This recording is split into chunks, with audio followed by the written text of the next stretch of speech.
আজ পড়ে শোনাব নন্দিত কথা সাহিত্যিক হুমায়ুন আহমেদের এই শুভ্র এই। পৃথিবীর বেশিরভাগ মানুষই ঘুম ভাঙার পর ঘড়ি দেখতে চায়। কখন ঘুম ভাঙল এটা জানা যেন খুবই জরুরি। যারা কাজের মানুষ তারা যেমন ঘড়ি দেখে, অকাজের মানুষরাও দেখে। শুভ্র সম্ভবত এই দুই দলের কোনোটাতেই পড়ে না। তার ঘরে কোনো দেয়াল ঘড়ি নেই। রাতে ঘুমোতে যাবার আগে হাতঘড়িটাও সে বালিশের নিচে রাখে না। অথচ ঘুম ভাঙার পর তারই সবচেয়ে বেশি জানতে ইচ্ছে করে এখন ঠিক কটা বাজে। বিছানায় শুয়ে শুয়ে ঘড়ি না দেখে সময় আন্দাজ করার নানান কায়দা কানুন তার আছে। জানালা দিয়ে আসা রোদ যদি খাটের বাঁ দিকের পায়াতে ঝলমল করতে থাকে তাহলে বুঝতে হবে এখনও 8টা বাজেনি। 8টার পর হলে খাটের বাঁ পায়ে কোনো রোদ থাকে না। সিলিংয়ের মাঝামাঝি চার কোনো ম্যাচ বক্সের সাইজ রোদ থাকে সকাল 7টা পর্যন্ত। সিলিংয়ে রোদ না থাকলে বুঝতে হবে 7টার বেশি বাজে। চারকোনা এই রোদ কোনো ফাঁক দিয়ে আসে, শুভ্র এখনও তা বের করতে পারেনি। এই ব্যবস্থা অবশ্য গরমকালের। শীতের দিনে সকাল 9টা পর্যন্ত এই ঘরে কোনো রোদই আসে না।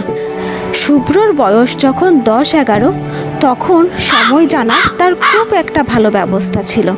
ঠিক সকাল 7টায় তার জানালার পাশে একটা কাক এসে বসত। ঘাড় বাঁকিয়ে রাগি রাগি চোখে শুভ্রর দিকে তাকাতো। কা কা করে দুবার ডেকেই ঝিম মেরে যেত। কাকটার সঙ্গে শুভ্রর একসময় খুব ভালো বন্ধুত্বের মতো হয়ে যায়। সে দিব্যি ঘরে ঢুকতো, নাস্তা খাবার সময় সে শুভ্রর হাত থেকে পাউরুটি খেত। শুভ্র কাকটার একটা নামও দিয়েছিল, কিঙ্কর। শুভ্রর বাবা মোতাহার হোসেন বলেছিলেন, কিঙ্কর আবার কেমন নাম? তুই এর নাম দে ওল্ড ফেথফুল। কাটায় খাটাই সকাল 7টার সময় সে আসে কি না, তার এই নামই হওয়া উচিত। মোতাহার হোসেন সাহেব কাকটার সময়ানুবর্তিতা দেখে মুগ্ধ হয়েছিলেন। কিঙ্কর সত্যি সত্যি সকাল 7টায় আসে কিনা তা দেখার জন্য তিনি অনেকবার 7টা বাজার আগে ঘড়ি হাতে ছেলের ঘরে এসে বসে থাকতেন এবং প্রতিবারই মুগ্ধ গলায় বলেছেন, ভেরি ইন্টারেস্টিং, কাকটা তো ঘড়ি দেখেই আসে। কোনো একজন পক্ষী বিশেষজ্ঞের সঙ্গে ব্যাপারটা নিয়ে আলাপ করতে হবে। শুভ্রর মা কাকের ব্যাপারটা একেবারেই পছন্দ করেননি। অলক্ষণে পাখি, রোজ ছেলের ঘরে এসে ঢুকবে কেন? কোনো কাক কখনোই মানুষের কাছে আসে না। এটা কাক না, নাকি অন্য কিছু? মোতাহার হোসেন বললেন, অন্য কিছু মানে কি? কাকের ভেষ ধরে অন্য কিছু আসছে, খারাপ জিনিস। কাকটা আসা শুরু করার পর থেকে শুভ্র কেমন শুকিয়ে যাচ্ছ লক্ষ্য করছো না? মোতাহার হোসেন বললেন, কই, আমি তো কিছু দেখিনি। কি আশ্চর্য, শুভ্রর চোখের নিচে কালি পড়েছে, তুমি দেখছো না? এই বদকাক যেন না হাসে সেই ব্যবস্থা করতে হবে। শেষ পর্যন্ত অবশ্য কোনো ব্যবস্থাই করা হয়নি। কাকটা প্রায় রোজ 1 বৎসর রোজ এসে হঠাৎ একদিন আসা বন্ধ করে দিল। এখন শুভ্রর বয়স 24, প্রায় 12-13 বছর আগেকার ব্যাপার। অথচ শুভ্রর মনে হয় তার বয়স বাড়েনি, সময় আটকে গেছে। কিছুক্ষণের মধ্যেই কিঙ্কর এসে জানালায় বসে গম্ভীর গলায় দুবার কা কা করেই চুপ করে যাবে। এই কাকটা মাত্র দুবার ডাকে, এর বেশি কখনো ডাকে না। শুভ্রর ঘুম ভেঙেছে অনেক আগেই। সে বিছানায় শুয়ে আছে। সময় কত হয়েছে সে ধরতে পারছে না। আষাঢ় মাস, সূর্য মেঘে ঢাকা পড়ে আছে। খাটের নকশা করা পায়াতে আলো এসে পড়েনি। সময়টা জানার জন্য সে নিজের ভেতর এক ধরনের অস্থিরতা বোধ করছে, যেন তাকে আজ কোনো কাজে যেতে হবে, খুবই জরুরি কোনো কাজ। অথচ তার কোনো কাজ নেই। শুভ্র দিনের প্রথম চায়ের জন্য অপেক্ষা করছে। কিছুক্ষণের মধ্যেই সকিনা নামের এই বাড়ির কাজের মেয়েটি চা নিয়ে আসবে। শুভ্রর ঘুম ভাঙলেই এই মেয়ে কিভাবে যেন টের পেয়ে যায়। চায়ের কাপ হাতে জানালার বাইরে এসে ক্ষীণ গলায় বলে, ভাইজান চা এনেছি। শুভ্র যে জেগেছে মেয়েটা টের পায় কি করে? কোনো একদিন জিজ্ঞাসা করতে হবে, যে সেই দিনটা যে আজই হতে হবে এমন না। ভাইজান, চা এনেছি। শুভ্র কিছু বলল না, বিছানায় উঠে বসলো। সখিনা ঘরে ঢুকলো। শুভ্রকে বিছানা থেকে নেমে দরজা খুলতে হলো না, তার ঘরের দরজা সব সময় খোলাই থাকে। চায়ের কাপ হাতে দিয়েই সখিনা চলে যায় না, কাপে চুমুক না দেওয়া পর্যন্ত মাথা নিচু করে দাঁড়িয়ে থাকে। শুভ্রর ধারণা, চায়ের কাপে চুমুক দিতে সে যদি 15 মিনিট দেরি করে, তাহলে এই মেয়েটাও 15 মিনিট মাথা নিচু করে দাঁড়িয়ে থাকবে। কোনো একদিন চায়ের কাপ হাতে নিয়ে সে 10-15 মিনিট বসে থাকবে, দেখার জন্য মেয়েটা সত্যিই দাঁড়িয়ে থাকে কিনা। আজই যে করতে হবে তার কোনো মানে নেই, সাম আদার ডে। শুভ্র চায়ের কাপে চুমুক দিয়ে বিছানা থেকে নামলো। এখন তার কাজ কম্পিউটার চালু করে কয়েক লাইন লেখা। এই অভ্যাস আগে ছিল না, নতুন হয়েছে। মানুষ যে কোনো অভ্যাস দ্রুত অভ্যস্ত হয়ে যায়। শুভ্র কিবোর্ডে অতি দ্রুত হাত চালাচ্ছে, স্ক্রিনে লেখা উঠছে। এই সঙ্গে একটা মজার ব্যাপার হচ্ছে, সাউন্ড বক্স থেকে পিয়ানো বাজানোর মতো শব্দ হচ্ছে। এটা শুভ্রর নতুন কর্মকাণ্ড। সে একটা সফটওয়্যার তৈরি করেছে, প্রতিটি অক্ষরের জন্য পিয়ানোর একটি রিডের শব্দ। ব্যাপারটা এরকম যেন শব্দ শুনে সে বলে দিতে পারে কি লেখা হচ্ছে। সে লিখছে, আজ আকাশ মেঘলা। কয়েকদিন থেকেই আকাশ মেঘলা যাচ্ছে, কিন্তু বৃষ্টি হচ্ছে না। আজ হবে কিনা কে জানে। রাতে আমি একটা মজার স্বপ্ন দেখেছি। স্বপ্নে আমি একটা ক্লাসরুমে বক্তৃতা দিচ্ছি। আমার হাতে চক, পিছনে বিশাল ব্ল্যাকবোর্ড। ব্ল্যাকবোর্ডের এক মাথা থেকে আরেক মাথা পর্যন্ত জটিল একটি সমীকরণ লেখা। কি সমীকরণ তা এখন মনে পড়ছে না, তবে আমার ধারণা টাইম ডিপেন্ডেন্ট শ্রোডিঞ্জারের ইকুয়েশন। স্বপ্নটা মজার এই জন্য যে ক্লাসে কোনো ছাত্র নেই, প্রতিটি চেয়ার খালি, অথচ আমি বক্তৃতা দিয়ে যাচ্ছি। স্বপ্নটা আরেক কারণেও কিন্তু মজার, সেটা হচ্ছে স্বপ্নটা ছিল রঙিন। বইপত্রে পড়েছি আমাদের স্বপ্নগুলো হয় সাদা কালো, অথচ আমার বেশিরভাগ স্বপ্নই রঙিন। কাল রাতের স্বপ্ন যে রঙিন ছিল, এতে আমার মনে কোনো রকম দুশ্চিন্তা নেই। আমার স্পষ্ট মনে আছে ক্লাসরুমের চেয়ারগুলো ছিল হলুদ রঙের। আমার গায়ে একটা সোয়েটার ছিল, সোয়েটারের রং লাল। আমার স্বপ্নগুলো কেন রঙিন, এই বিষয়ে একজন স্বপ্ন বিশারদের সাথে কথা বলতে পারলে খুবই ভালো হতো। স্বপ্ন বিষয়ে আমার খুব কৌতূহল আছে। জর্মানরা কি স্বপ্ন দেখে, এই নিয়ে আমি খুবই ভাবতাম। তারপর নিজেই ভেবে ভেবে বের করলাম তাদের স্বপ্ন দেখার কোনো কারণ নেই।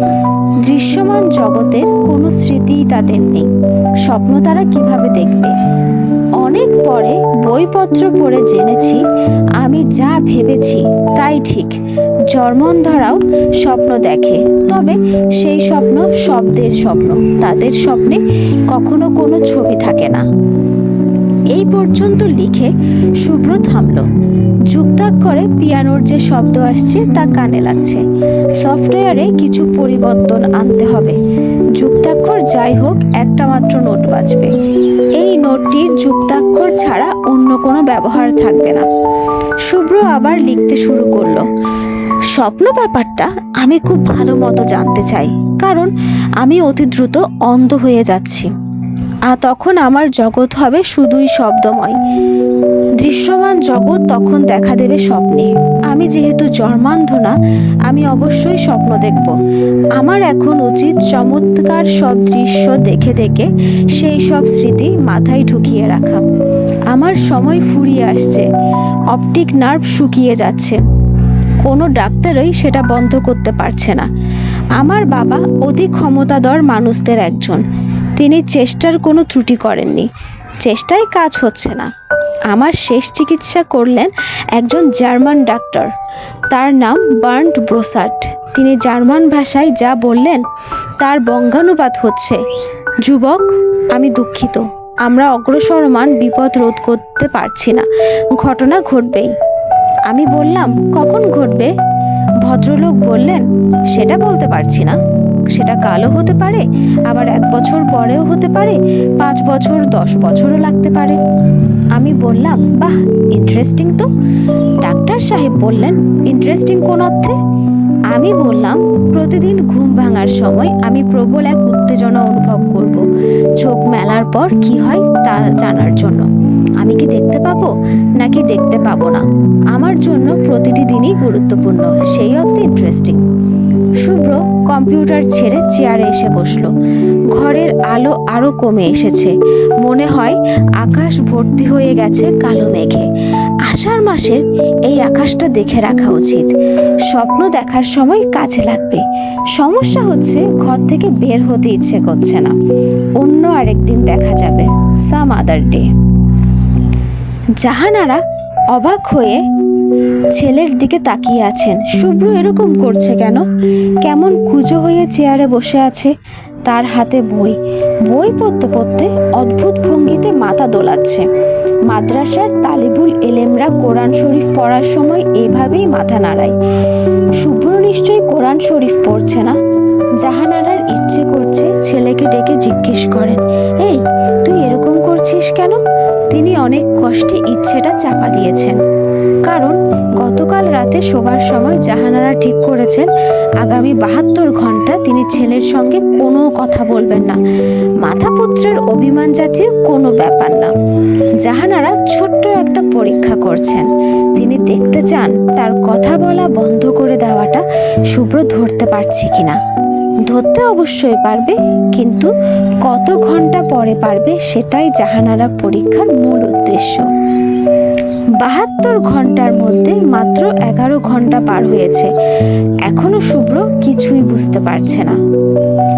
জাহানারা আরো কিছুক্ষণ শুভ্রর ঘরের জানালার সামনে দাঁড়িয়ে রইলেন। শুভ্র তাকে দেখতে পাচ্ছে না, কারণ সে বসেছে জানালার দিকে পিঠ দিয়ে। বসার ভঙ্গি কুৎসিত, প্রাইমারি স্কুলের বুড়ো হেডমাস্টার সাহেবদের মতো চেয়ারে তুলে বসেছে। তার গায়ের পাঞ্জাবিটা কুচকোনো, তার মানে রাতে যে পাঞ্জাবিটা পরা ছিল এখনো সেই বাসি পাঞ্জাবি গায়ে আছে। কোনো মানে হয়? আজও সে শেভ করতে ভুলে গেছে। তিনি স্পষ্ট দেখেছেন গালে খোঁচা খোঁচা দাড়ি। জাহানারা চিন্তিত ভঙ্গিতে দক্ষিণের বারান্দার দিকে রওনা হলেন। দক্ষিণের ছিক দিয়ে ঢাকা বড় বারান্দাটা শুভ্রর বাবা মোতাহার হোসেনের পত্রিকা পড়ার জায়গা। এখানে বড় একটা বেতের ইজি চেয়ার আছে। প্রতিদিন ভোরবেলায় ইজি চেয়ারে বাঁ দিকের হাতলে 4টা খবরের কাগজ রাখা হয়। ডান দিকের হাতলের পাশের ছোট্ট টেবিলে থাকে মাঝারি আকারের একটি টিপট ভর্তি চা, 1 প্যাকেট সিগারেট এবং লাইটার। খবরের কাগজ পড়তে পড়তে তিনি পরপর কয়েক কাপ চা খান, চায়ের সঙ্গে সিগারেট। সারাদিনে তিনি পরপর কয়েক কাপ চা খান, চায়ের সঙ্গে সিগারেট। সারাদিনে তিনি চা সিগারেট কোনোটাই খান না, শুধু রাতে ঘুমোতে যাবার আগে ইজি চেয়ারে এসে বসেন। দিনের শেষ সিগারেট এবং চা খেয়ে ঘুমোতে যান। শুভ্র জায়গাটার নাম দিয়েছে ধোঁয়াগড়। মোতাহার হোসেন বেটেখাটো শুকনো ধরনের মানুষ। তার রাগী চেহারাটা রাগী হলেও কারো উপরে তিনি কখনো রাগ করেছেন এমনটা শোনা যায় না। ব্যাংকে ভদ্রলোকের নগদ অর্থ আছে 511 কোটি টাকা। আমেরিকার চেস ম্যানহাটন ব্যাংকেও তার প্রচুর অর্থ জমা আছে। সঠিক হিসাব করলে তার নিজের কাছেও নেই। এইসব অতি বিত্তবানদের নানান বদনেশা ও বদ খেয়াল থাকে, এইসব এই ভদ্রলোকের কিছুই নেই। তিনি তার সমস্ত শক্তি, মেধা এবং কল্পনা অর্থ উপার্জনেই ব্যয় করেছেন। ইলেকশনের সময় তিনি বিএনপি, আওয়ামী লীগ 2 দলকেই 1 কোটি টাকা চাঁদা উপহার দেন।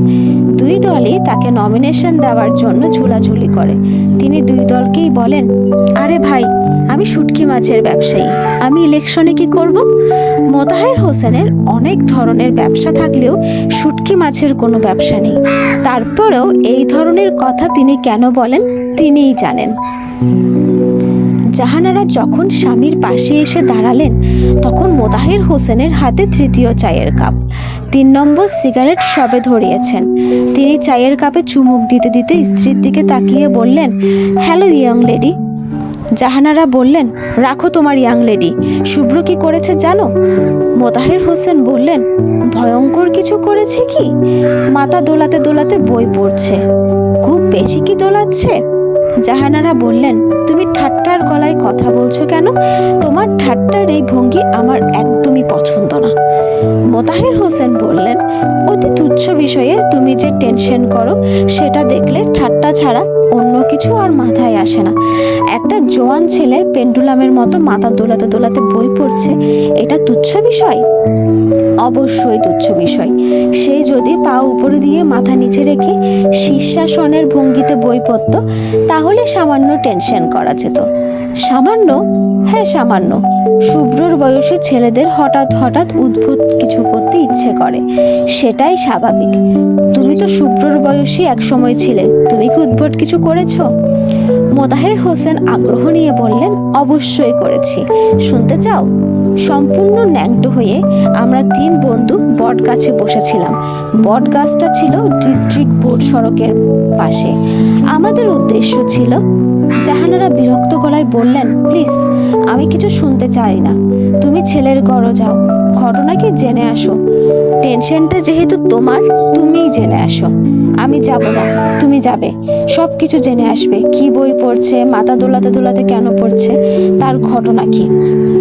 এই দুটো পয়েন্ট জানলেই হবে? আরেকটা পয়েন্ট আছে, শুভ্র দাড়ি শেভ করেনি। আমি পুরোপুরি দেখতে পারিনি, কিন্তু মনে হচ্ছে করেনি। কারণটা কি জিজ্ঞেস করে জানবে? কারণ আমি বলে দিচ্ছি, শুভ্রর বয়সী ছেলেরা চেহারা নিয়ে এক্সপেরিমেন্ট করতে ভালোবাসে। হুট করে দাড়ি রেখে ফেলা, গোপ রেখে ফেলা, মাথা কামিয়ে ন্যাড়া হয়ে যাওয়া, এইগুলো কমন ব্যাপার। শুভ্র কমন ছেলে না। অন্য 10 জন ছেলে যা করবে তা সে করবে না।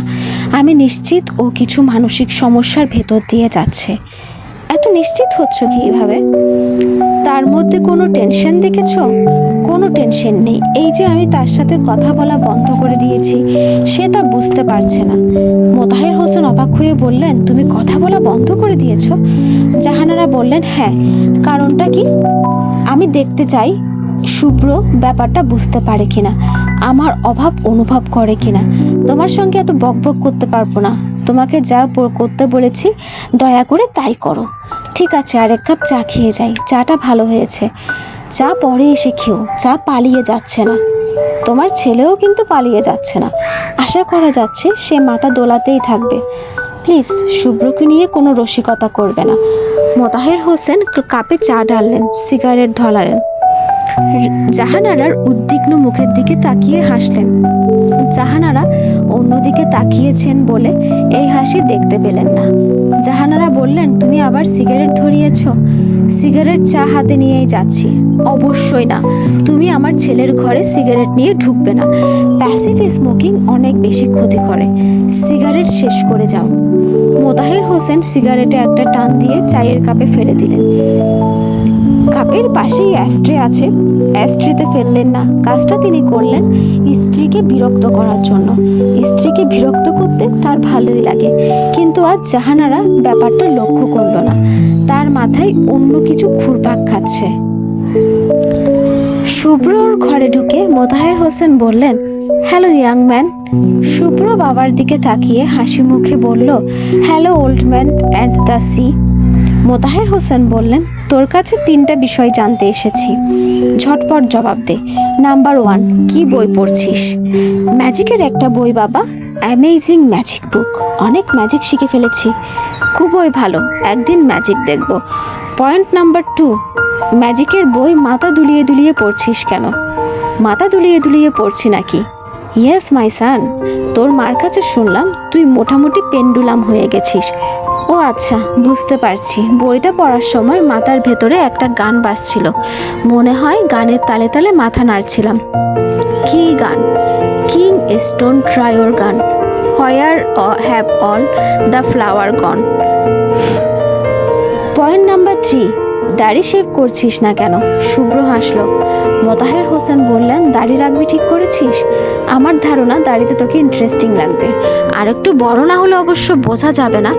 ইউনিভার্সিটিতে পড়ার সময়ও আমিও কিছুদিন দাড়ি রেখেছিলাম। আমার নাম হয়ে গেল ছাগল মোতাহার। শুধু থুতনিতে কিছু দাঁড়িয়ে, এই জন্যই ছাগল মোতাহার নাম। শুভ্র বলল, তুমি দাঁড়িয়ে আছো কেন বাবা, বসো। মোতাহার হোসেন বসতে বসতে বললেন, দেখি কি ম্যাজিক শিখেছিস, একটা ম্যাজিক দেখা। আমি শুধু কৌশলগুলো শিখছি, দেখাতে পারবো না, জিনিসপত্র নেই। জিনিসপত্র ছাড়া ম্যাজিক হয় না? শুভ্র বলল, একটা ম্যাজিক অবশ্য জিনিসপত্র ছাড়াই পারবো, তোমাকে একটু বাইরে যেতে হবে। মোতাহের হোসেন বললেন, বাইরে যেতে পারবো না, আমি বরং চোখ বন্ধ করে থাকি, তুই গুছিয়ে নে। তিনি চোখ বন্ধ করলেন। ছেলের সামনে চোখ বন্ধ করে বসে থাকতে তার ভালোই লাগছে। শুভ্র তেমন কোনো ম্যাজিক দেখাতে পারবে বলে তার মনে হচ্ছে না। তারপরেও তিনি ঠিক করলেন, শুভ্র যাই দেখাক তিনি বিস্ময়ে অভিভূত হবার ভান করবেন। যদিও বিস্মিত হবার ভান করাটা বেশ কঠিন হবে বলেই তার ধারণা, সবচেয়ে সহজ হলো রেগে যাবার ভান করা, ভ্রু কুঁচকে এক দৃষ্টিতে শুধু তাকানো। বাবা, চোখ খোলো। মোতাহের হোসেন চোখ খুললেন। শুভ্র বলল, দেখো এই কাগজটায় 10টা ফুলের নাম লিখেছি, এখান থেকে যে কোনো একটা ফুলের নাম বলো। মোতাহের হোসেন বললেন, টগর। শুভ্র বলল, তুমি যে টগর ফুলের নাম বলবে এটা আমি জানতাম, বলতে পারো এক ধরনের মাইন্ড রিডিং, টেলিপ্যাথি। তোমার সামনে যে মগটা আছে সেটা তুলে দেখো, মগের নিচে একটা কাগজে আমি টগর লিখে রেখেছি। মোতাহের হোসেন মগ তুলে দেখলেন সত্যি সত্যি লেখা টগর। তিনি ছেলের দিকে তাকালেন। শুভ্র মিটিমিটি হাসছে। তিনি বিড়বিড় করে বললেন, ভেরি স্ট্রেঞ্জ, কিভাবে করলি? শুভ্র বলল, সেটা তোমাকে আমি বলবো না। বলবি না কেন? শুভ্র বলল, এই ম্যাজিকের কৌশলটা এতই সহজ যে বললেই তোমার বিস্ময়টা পুরোপুরি নষ্ট হয়ে যাবে। তুমি যে একটু আগে বিস্মিত হচ্ছিলে সেটা ভেবেই বিরক্ত হবে। তোমাকে দেখে বুঝতে পারছি তুমি খুবই অবাক হয়েছ। এই অবাক ব্যাপারটা আমি নষ্ট করতে চাই না। তোর ফুলের ম্যাজিকটা কি ইচ্ছে করলে আমি শিখতে পারবো? অবশ্যই পারবে, তবে আমি শেখাবো না। শুভ্র বাবার দিকে তাকিয়ে হাসছে, তার চোখ ঝিলমিল করছে। মোতাহের হোসেন ছেলে মানুষই করতে ইচ্ছে হচ্ছে। প্লিজ বাবা, আমাকে শিখিয়ে দে, জাতীয় কথা বলতে মন চাইছে। ছেলের সঙ্গে কিছু ছেলে মানুষই নিশ্চয়ই করা যায়। শুভ্র বলল, আজ তুমি অফিসে যাবে না? মোতাহের হোসেন বললেন, এখনো বুঝতে পারছি না, মনে হয় যাব না। সারাদিন কি করবে? তাও ঠিক করিনি। কোনো কাজ না করাটা সবচেয়ে কঠিন কাজ। মনে হচ্ছে আজ কঠিন কাজটাই করতে হবে। তাও ঠিক করিনি। কোনো কাজ না করাটা সবচেয়ে কঠিন কাজ। মোতাহের হোসেন উঠে দাঁড়ালেন। তার হাতে শুভ্রর লেখা টগর কাগজটা চিরকুট। এই চিরকুট তিনি কেন সঙ্গে করে নিয়ে যাচ্ছেন তিনি জানেন না।